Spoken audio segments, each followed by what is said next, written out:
Hi, my sweet little friends. Today we have a very special topic to discuss, and that's not just 90s vampire, underground, goth films, but certain looks and characters that gave us this aesthetics, gave us the goth icons to take inspiration from, in terms of outfits, of course.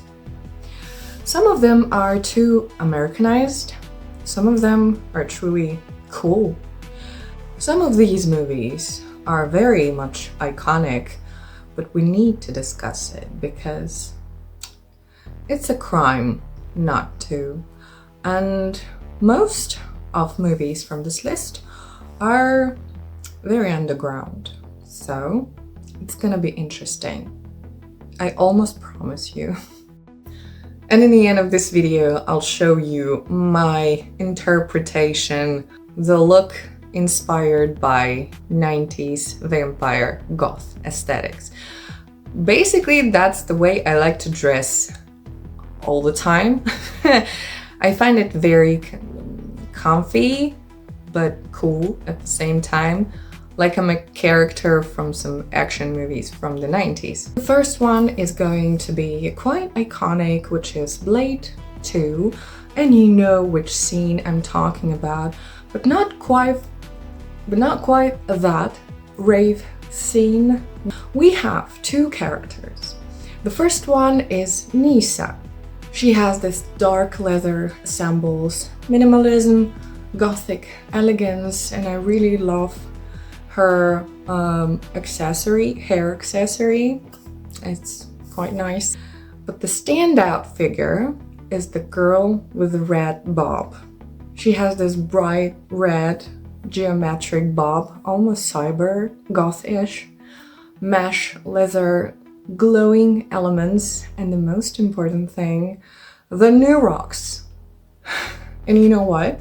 I have this exact pair of new rocks. Yeah, just saying. Futurism, vampiric erotism, and industrial harshness, which is sounds absolutely perfect. The scene itself is stylized like this industrial gothic rave. Heavy beats, strobe lights, leather, latex, mesh, goggles.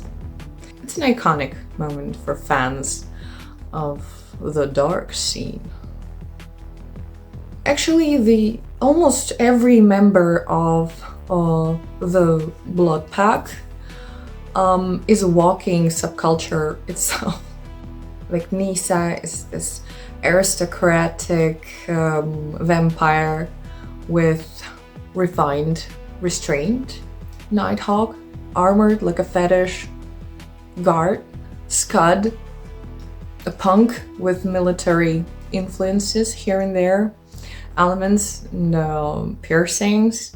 This next one it's a treasure as for me. I saw it just not recently, but someone left the comment with this movie under my video about vampire movies, and I'm a huge fan now.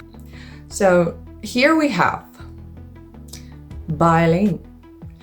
You know what about Bai Ling is interesting? She's like the actress from subculture because as far as I noticed, sometimes she picks very strange and unusual movies, and this is one of them. So black leather, lace-up corsets, sleek hair, refined vampirism.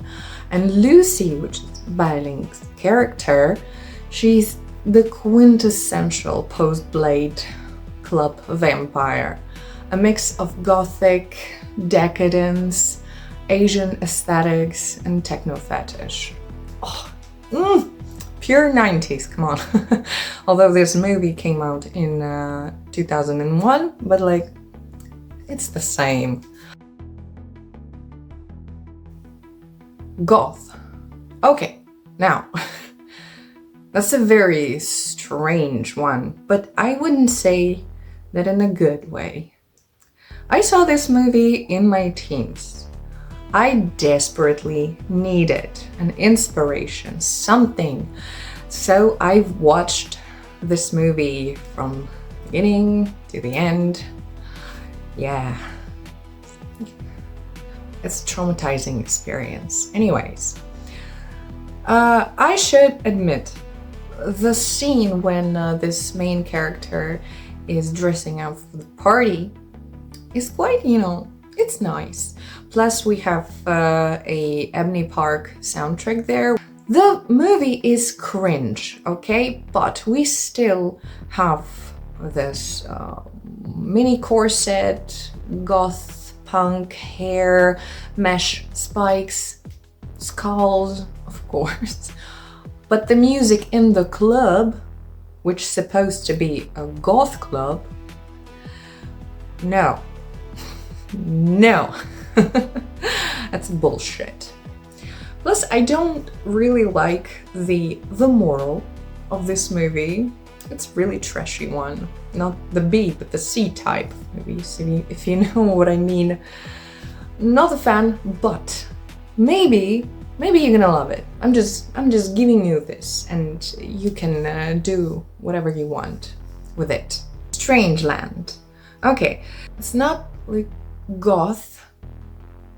In fact, it's not goth at all, but it has some interesting scenes from the club again. Not the music though, but how people looked. And we're here talking about the looks, so ignore the music. If you like piercings, tattoos, body modification, this was a perfect movie for you, I swear. It's a weird one, but I saw it again when I was a teenager, and I love this. I love this movie.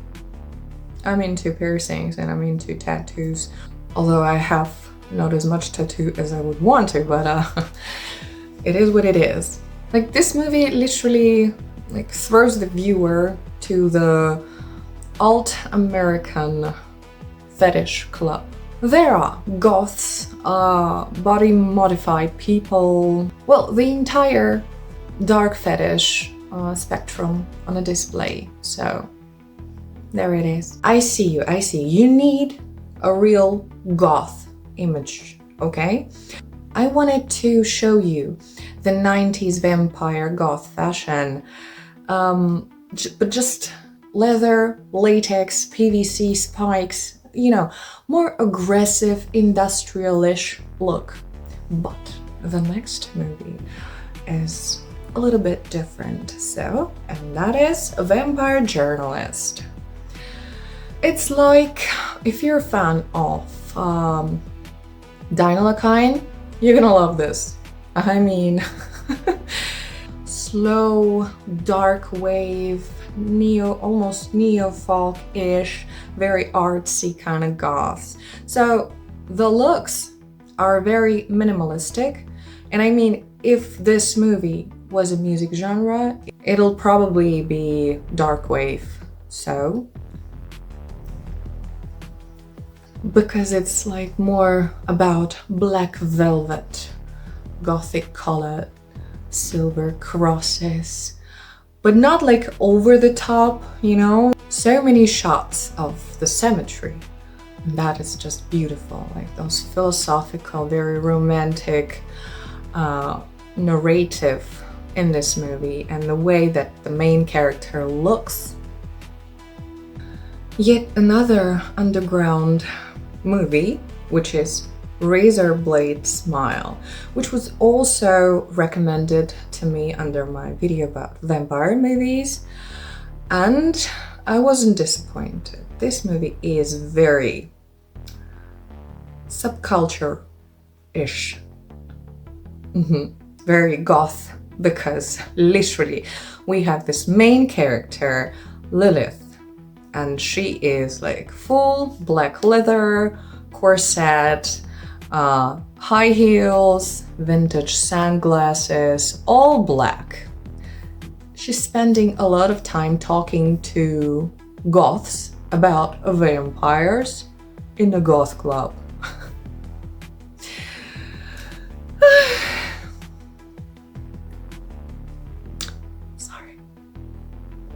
She's living my dream.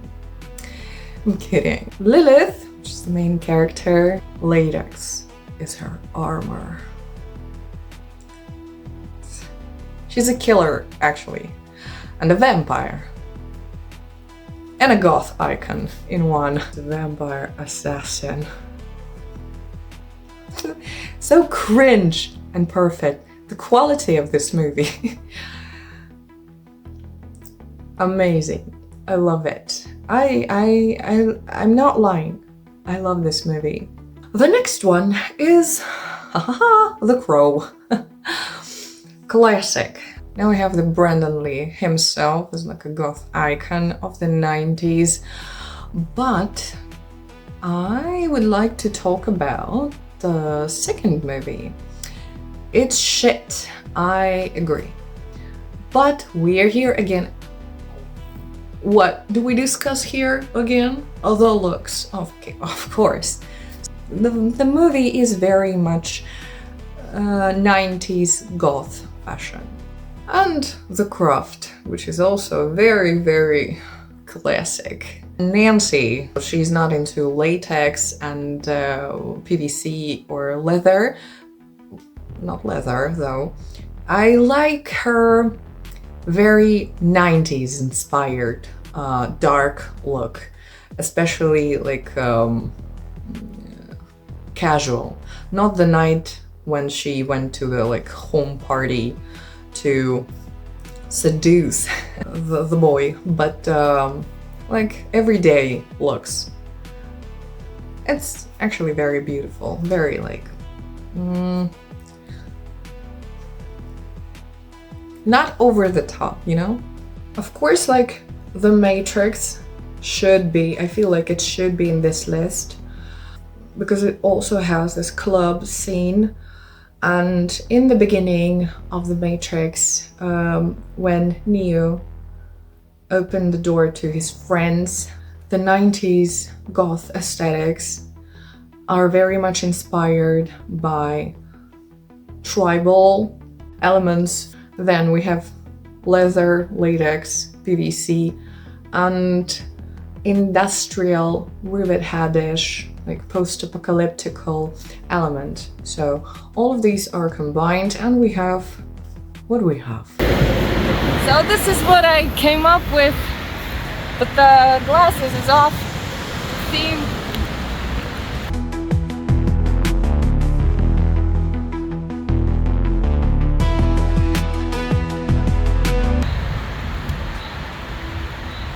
It has one cool, very cool feature. The spider web. Can it be like gothier? I don't think so. And this is the most 90s thing that you can, I think, imagine. So yeah, I'm gonna go and kill a couple of vampires.